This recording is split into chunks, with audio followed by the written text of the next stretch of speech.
Welcome back everyone. स्वागत करता हूं मैं आपके अपने चैनल पर केमिस्ट्री अड्डा में। और यह है वीडियो नंबर 6 जिसमें बात करने वाला हूं मैं कंप्लीट स्टडी करने वाले हैं बेस के बारे में। तो सबसे पहला क्वेश्चन आता है बेस होता क्या है एक्चुअल में। तो देखिए बेस आर दो सब्सटेंसेस व्हिच आर सोपी इन टच, यानी बेस वो सब्सटेंस होते हैं जिनको टच करने पे ऐसा लगता है साबुन होते हैं, साबुन जैसा फील होता है, उनको बेस बोलते हैं। या फिर दो substances which gives hydroxyl ion when placed in water. ऐसा भी होता है कि जब बेस को पानी में डाला जाता है तो उस दौरान OH नेगेटिव आयन को रिमूवल होता है, ऐसे सब्सटेंसेस को भी बेस बोला जाता है। तो उम्मीद करता हूं बेस आप लोगों को समझ में आ गया होगा। बेस बेसिकली दो टाइप के होते हैं, एक स्ट्रॉन्ग बेस होता है और एक वीक बेस होता है, और ये दोनों ही आप लोग जानते हैं। सिंपल जैसे एसिड बताया था। देखिए स्ट्रॉन्ग बेस क्या होता है, those bases which gives large number of OH negative ion when placed in water, such substances are called strong bases, whereas weak bases are those bases which gives a lower number of OH negative ion when placed in water। तो ये definition आप लोगों को समझ में आ गई होगी उम्मीद करता हूं। इसके बाद अब आगे चलते हैं, एक बार फिर समझ लेते हैं स्ट्रॉन्ग और वीक बेस क्या होते हैं। सिंपल, ज्यादा number of OH negative ion liberate होंगे तो आपका स्ट्रॉन्ग बेस होगा, और OH नेगेटिव आयन के नंबर कम होंगे तो वीक बेस होगा। अब बात कर लेते हैं इसके अलावा एल्कलीज की। देखिए alkalis are those bases which are soluble in water, यानी कि जो बेस पानी में सॉल्युबल होते हैं उनको बोला जाता है एल्कलीज। जितने एल्कलीज होते हैं वो सबके सब बेस होते हैं, लेकिन सब बेस एल्कलीज नहीं हो सकते। ये ध्यान रखना इस चीज का। All the bases are not alkalis but all the alkalis are bases. तो ये है आपकी बात एल्कलीज की। तो जैसे आपके पास एल्कलीज कौन कौन से, सोडियम हाइड्रोक्साइड है, पोटेशियम हाइड्रोक्साइड है, calcium hydroxide, magnesium hydroxide, ammonium hydroxide और lithium hydroxide. All are the bases but all are the alkalis. ये सब एल्कलीज है जिसके बारे में मैंने आप लोगों को बताया। ठीक है, तो ये है एल्कलीज जिसके बारे में मैंने आपको कंप्लीट नॉलेज दी। एल्कलीज वाटर सॉल्युबल बेस को बोला जाता है, कोई ज्यादा डिफरेंस नहीं होता है। और जितने भी बेसिस होते हैं OH नेगेटिव आयन तो देते ही हैं, तो जिसमें OH प्रेजेंट होता है उसको देखकर हम बता सकते हैं आसानी से कि बेस होते हैं। अब बात कर लेते हैं बेसिस के बारे में कैरेक्टरिस्टिक। जैसे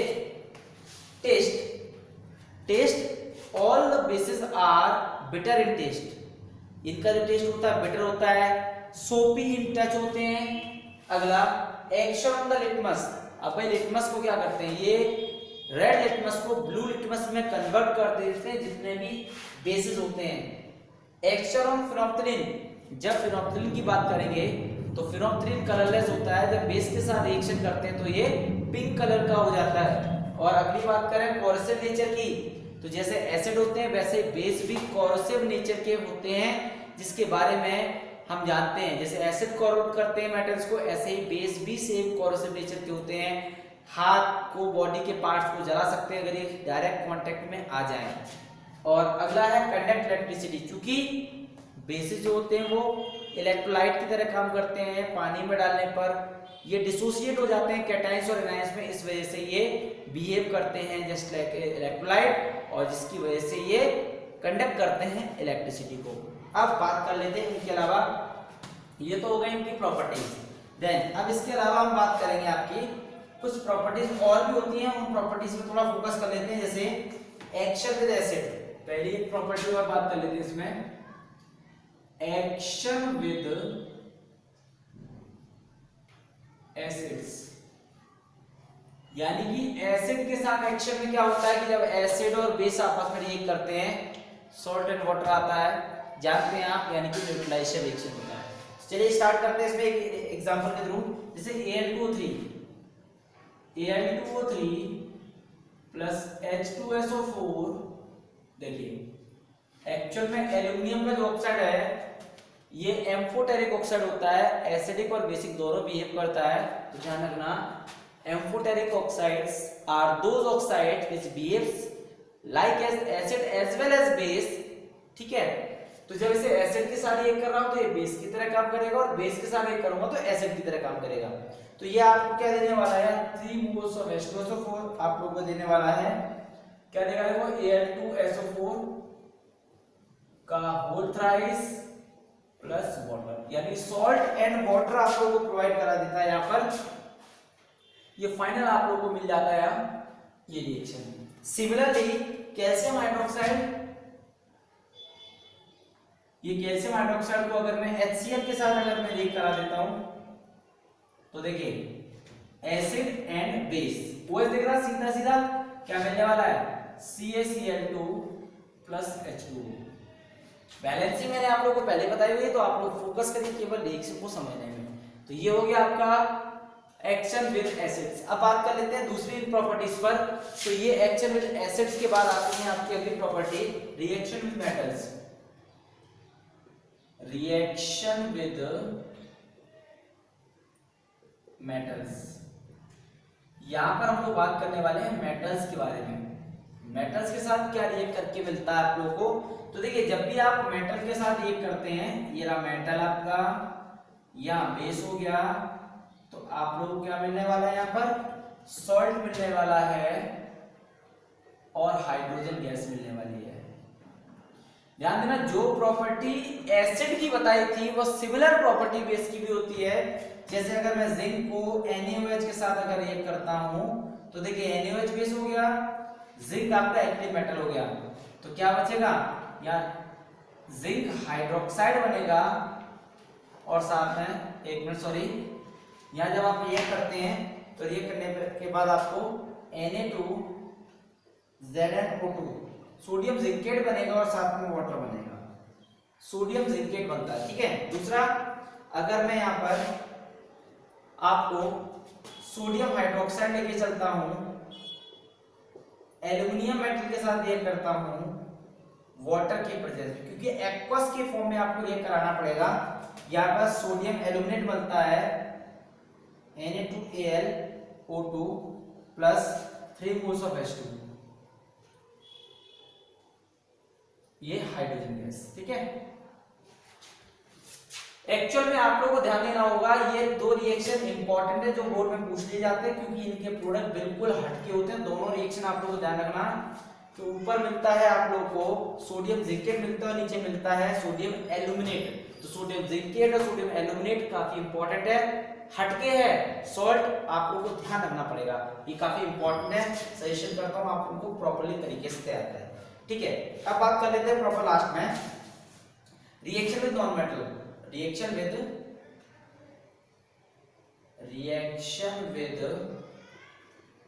नॉन मेटल ऑक्साइड, यानी कि नॉन मेटल के जो ऑक्साइड्स होते हैं उनके साथ हम कैसे काम कर सकते हैं। तो जब आप नॉन मेटल के ऑक्साइड के साथ अगर आप बात करते हैं, ये नॉन मेटल का ऑक्साइड है, नॉन मेटल ऑक्साइड को अगर हम बेस के साथ रिएक्ट करें तो हमें क्या मिलता है, तो देखिए नॉन मेटल का ऑक्साइड जो होता है वो एसिडिक होता है और ये बेस, तो क्या मिलेगा, सॉल्ट एंड वाटर, बिकॉज ये हो जाता है न्यूट्रलाइजेशन रिएक्शन। आप लोगों को पहले भी बताया मैंने, मेटल का ऑक्साइड बेसिक, नॉन मेटल का ऑक्साइड एसिडिक। क्लियर है। तो एग्जांपल समझिए, कैल्शियम हाइड्रोक्साइड अगर आप लेके चलते हैं, ठीक है, CO2 के साथ लेके चलते, देखिए ये बेस हो गया, ये नॉन मेटल ऑक्साइड हो गया, क्या मिलता है, CaCO3 मिलता है और साथ में वाटर मिलता है। अगला मैग्नीशियम, मिल्क ऑफ मैग्नीशिया बोलते हैं इसको, MgOH का होता है, जिसका यूज होता है एसिडिटी को फिनिश करने में। इसको आप CO2 के साथ पास कर लीजिए तो क्या मिलने वाला है, मैग्नीशियम कार्बोनेट मिलने वाला है। तो ये हो गया आपका reaction with the non metal oxide, यानी नॉन मेटल का ऑक्साइड जो एसिडिक होता है और जो होता है वो एसिडिक होता है, बेस के साथ रिएक्ट करके आपको न्यूट्रलाइजेशन रिएक्शन मिलता है, सॉल्ट एंड वाटर। उम्मीद करता हूं ये वाला टॉपिक आपको समझ में आ गया होगा। अब आखिरी टॉपिक पे बात करने वाला हूं, यूजेस ऑफ द बेस। आखिर बेस के कौन कौन से यूज होते हैं, देखिए पहला, sodium hydroxide is used to manufacture soap, synthetic fibres and paper industry. ये इंपॉर्टेंट ब्रांच है हमारे लिए, जिसमें सोडियम हाइड्रोक्साइड का यूज होता है। सोप बनाते हैं हम लोग, साबुन बना लेते हैं। दूसरा सिंथेटिक फाइबर, जो कपड़े वगैरह बनाए जाते हैं उनके सिंथेटिक फाइबर बनाने में, और पेपर इंडस्ट्री में इसका इस्तेमाल किया जाता है। Calcium hydroxide is used to manufacture bleaching powder. अगर आपको कभी ब्लीचिंग पाउडर बनाना है तो आप कैल्शियम हाइड्रोक्साइड का इस्तेमाल कर सकते हैं। It is also used for white washing in building. इसके अलावा आप जब बिल्डिंग पर व्हाइट वॉश करना चाहते हैं, इससे पहले एक वीडियो मैंने बता दिया है, व्हाइट वॉशिंग के लिए आपको कैल्शियम ऑक्साइड CaO को आपको पानी मिलाना होगा, जहां बनेगा CaOH का होल ट्वाइस, और CaOH का होल ट्वाइस जब बनता है उसको अगर हम दीवार पे लगा देते हैं तो एटमॉस्फेयर से CO2 कंबाइन करके वो कैल्शियम कार्बोनेट बना के व्हाइट वॉशिंग के काम में आता है। Magnesium hydroxide is used as antacid. जब भी आपकी पेट में एसिडिटी बनती है, पेट में अगर जलन होती है, तो हमें डॉक्टर भी कोई ना कोई एंटासिड देता है, जो कि कोई ना कोई बेस होता है। तो मिल्क ऑफ मैग्नीशिया बोला जाता है, MgOH का होल ट्वाइस, ये एंटासिड की तरह काम करता है। Potassium hydroxide is used to manufacture the soap, nickel iron storage battery for the absorbing CO2।